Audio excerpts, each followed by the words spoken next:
And he laid it out on 2-3 penn'orths of gin and water.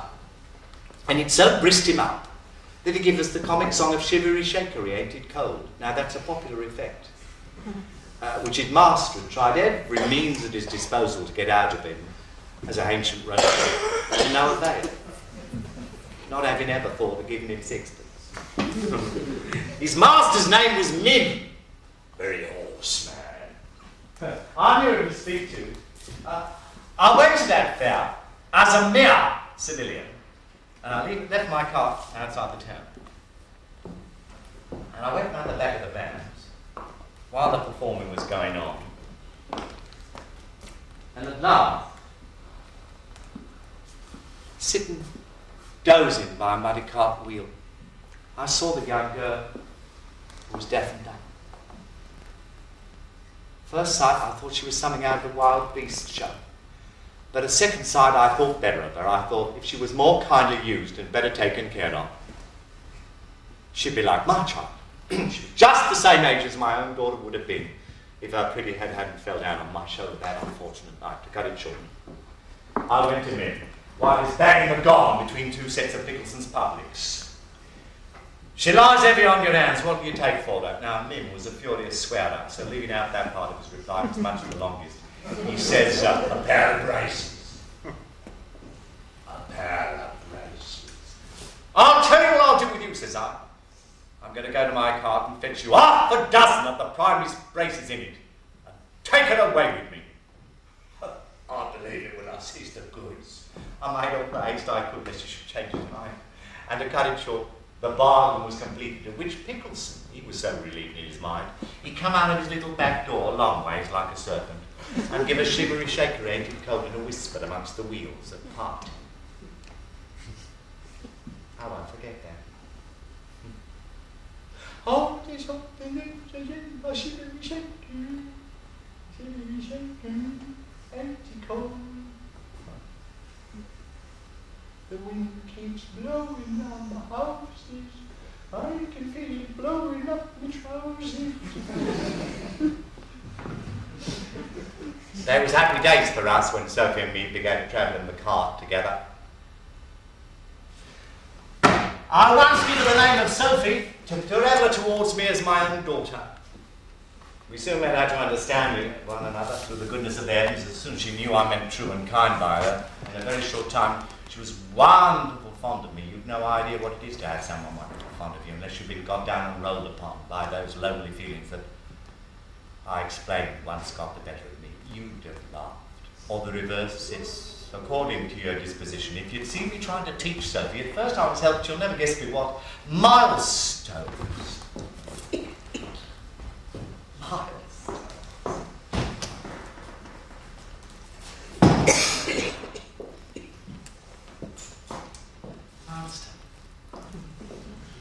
I got her a box of alphabets, all the letters separate on bits of bone. Sophie was going to Windsor. Well, I'd give her those letters in that order, and then at every milestone I'd show her them again and point to the abode of royalty. Another time I'd give her a cart. I'd chalk the same on the cart. Another time I'd give her Dr. Marigold.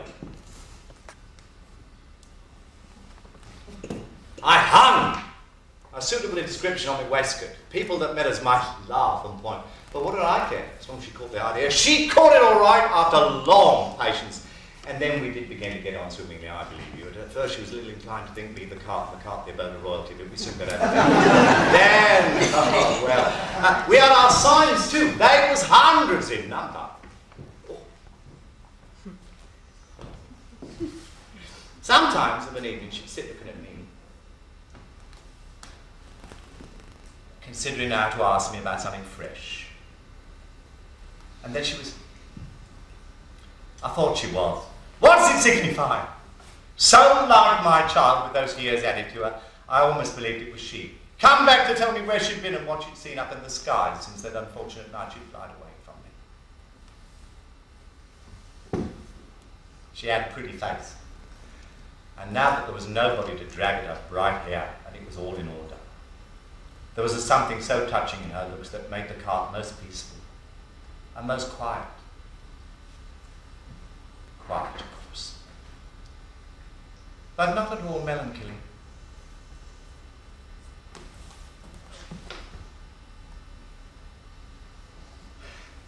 Of an evening,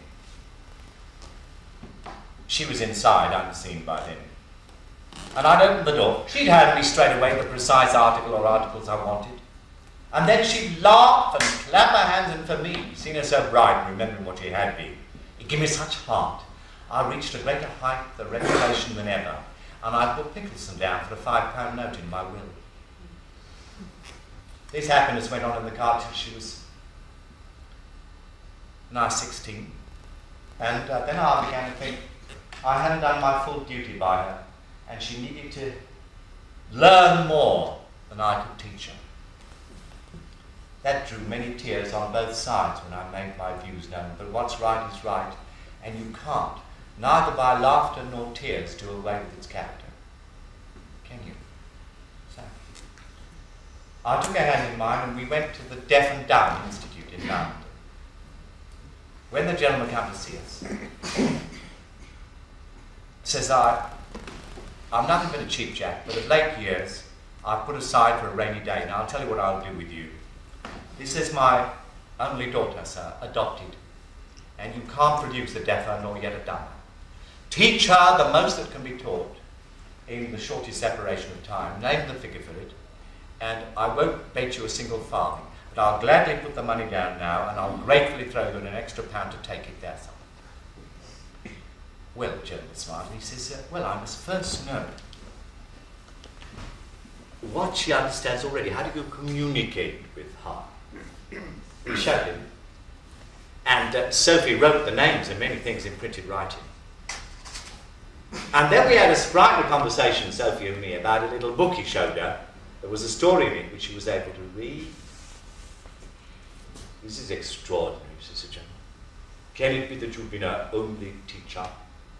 I've been her only teacher, says I. Apart from her bright, beautiful, and clever self. Then, says the gentleman, and more acceptable words was never spoken to me. You're a clever fellow and a good fellow. This he makes known to Sophie, who kisses his hands and claps her own and laughs and cries upon it. What more do you want your adoptive daughter to know? Says he, says I. I want her to be able to read whatever is wrote with perfect ease and pleasure. My dear fellow, he says, lifting his eyebrows very high, I can't do that myself.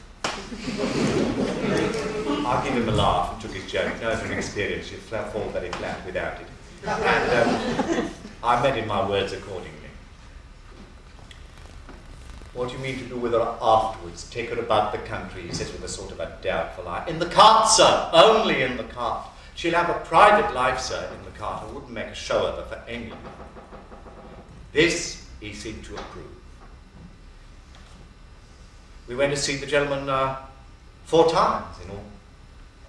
And when it came for him to take down my name, and he wondered how in the world it came to be doctor, it turned out that he was second cousin on his sister's side to the very doctor who brought me into the world and I was named after, if you'll believe me.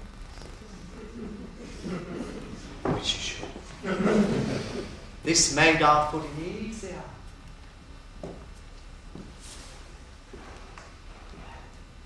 Can you part with her for 2 years?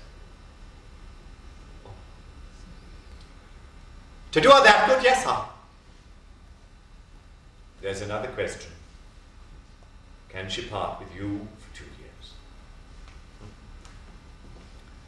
I don't know that it was a harder question of itself, but it was harder to get over. However, she was pacified to it at last,